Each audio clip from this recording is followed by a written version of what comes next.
Morning everyone. ఈరోజు మనం సింధు నాగరికతకు సంబంధించి విషయాలు తెలుసుకుందాం. రేపటి క్లాస్లో మనం ఆర్యుల గురించి తెలుసుకుందాం, ఓకేనా? అయితే ఫస్ట్ మనం సింధు నాగరికత నుంచి నిన్న కొంచెం చెప్పాను. ఈరోజు మరికొన్ని విషయాలు తెలుసుకుందాం. ఈ సింధు నాగరికతకు సంబంధించి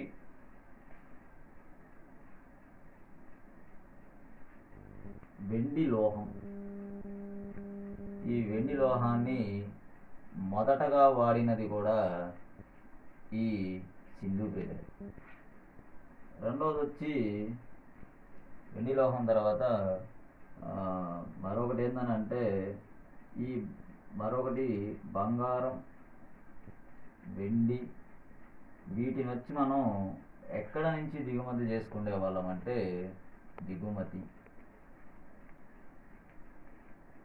ఆఫ్ఘనిస్తాన్ నుంచి ఆఫ్ఘనిస్తాన్ వెండి లోహం వీళ్ళు. అదేవిధంగా నిన్న ఒక పాయింట్ చెప్పుకున్నాం, పత్తిని మొదటగా పండించింది కూడా వీళ్ళే. పత్తిని మొదటగా పండించింది కూడా సింధు ప్రజలే. సో మనకి అయితే సింధు ప్రజలు అన్న వాళ్ళు అసలు భారతదేశానికి సంబంధించిన వాళ్ళ, బయట దేశానికి సంబంధించిన వాళ్ళ అనేది ఎలా తీసుకుంటాము అని అంటే, మనము సింధు ప్రజలు అన్నది ఇక్కడే వాళ్ళే అని తెలియజేసింది ఎవరు అని అంటే సంకాలియా.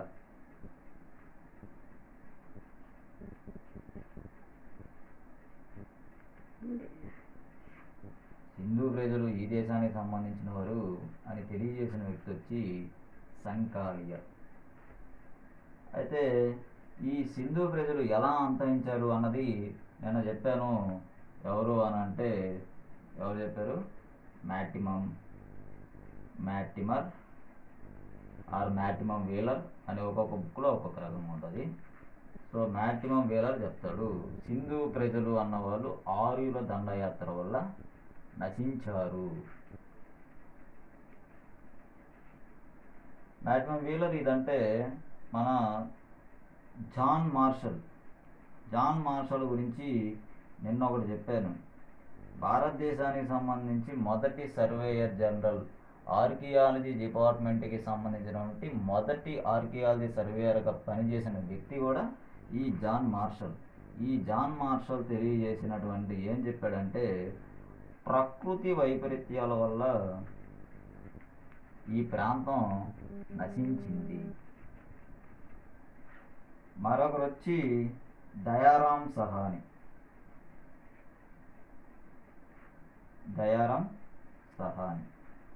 ఈ దయారాం సహాని ఏమంటాడంటే, వరదలు వల్ల ఈ ప్రాంతం నశించింది. ఒకటే మనం ఏమంటున్నాం, సంకాలియా అన్న వాళ్ళు ఈ ప్రాంతానికి సంబంధించిన వాళ్ళని సంకాలియా అన్నాడు. సంకాలియాతో పాటు ఘోష్ అన్న వ్యక్తి అంటారు ఈ పాయింట్ని. ఘోష్తో పాటు సంకాలియా అన్న వ్యక్తి ఈ పాయింట్ అంటారు, భారతదేశానికి సంబంధించిన వాళ్ళే అని చెప్పడం జరుగుతుంది. సో ఇది సింధు నాగరికతకు సంబంధించినటువంటి ఇన్ఫర్మేషన్. అయితే బొమ్మల గురించి కొన్ని చూద్దాం. అంటే ఆ రోజుల్లోనే రకరకాల బొమ్మలకు సంబంధించిన పరిశ్రమలు ఉండేవి. ఆ పరిశ్రమలు ఎక్కడ ఉండేవి అని అంటే టెర్రాకోట గుర్రపు బొమ్మలు.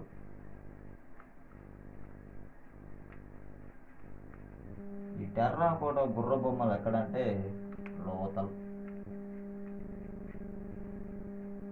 టెర్రాకోట గుర్ర బొమ్మలు వచ్చి లోతల్.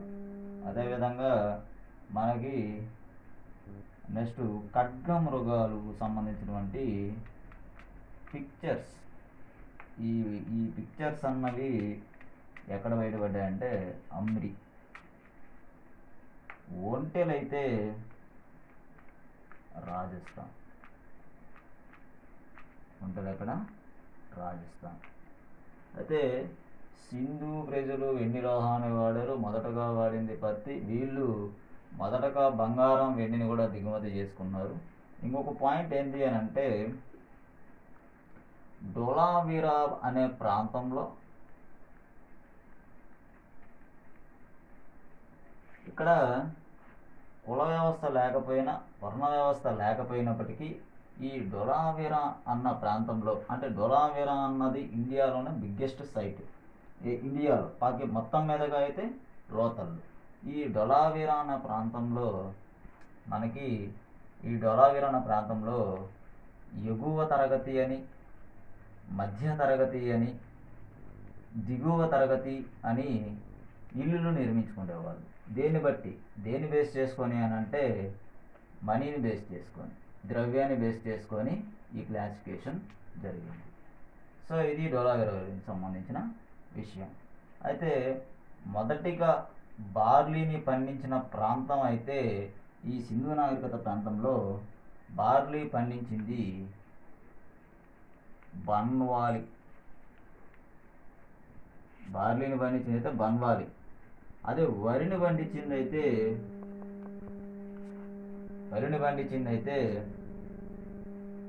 లోతల్ రంగాపూర్.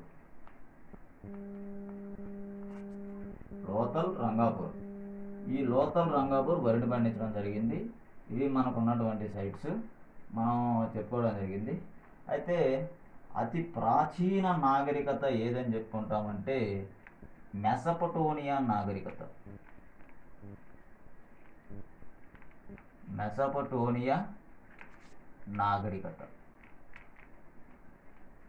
ప్రాచీన నాగరికత, అన్ని నాగరికతల్లో కల్లా ప్రాచీనమైన నాగరికత మెసపటోనియన్ నాగరికత. ఈ నాగరికతను మనం ఇరాక్లో ఇది పుట్టడం జరిగింది. ఇది నాగరికత. అదే చైనాలో పుట్టిందైతే సో ఇది మెసపటోనియా నాగరికత. సో చైనాలో ఒక నాగరికత పడుతుంది, అది చైనా నాగరికత అని. సో అదేవిధంగా ఈజిప్షియన్ నాగరికత నైలు నది ఒడ్డున పడుతుంది. ఈ చైనా నాగరికత అనేది హుయాంగ్హో నది వద్దన పుట్టడం జరుగుద్ది. అయితే అన్నిటికన్నా ప్రాచీనమైన నాగరికత ఏంటంటే ఈ మెసపటోనియన్ నాగరికత. అయితే మనం ఈ సింధు ప్రజలు అన్న వాళ్ళు ఈ లోతల్ ప్రాంతం నుంచి వ్యాపారం చేయడం జరిగింది. ఈ లోతల్ అన్నది ప్రముఖ రేవు పట్టణం. ఇక్కడి నుంచి వ్యాపారం చేయడం జరిగింది. యాక్సెప్ట్ ఒక చైనాతో తప్ప మిగిలిన ప్రాంతాలన్నిటితో కూడా వ్యాపారం చేయడం జరిగింది. సో ఇది మనకి చెప్పుకున్నాం. అయితే సింధు ప్రజలు ఎలా అంతరించారు అన్నది మ్యాక్సిమం వీలర్ ఆర్యుల దండయాత్ర అన్నాడు. ఈ ఆర్యుల గురించి మనం రేపటి క్లాస్లో డిస్కస్ చేద్దాం. ఓకేనా? ఇది మనకి సింధు నాగరికత సంబంధించిన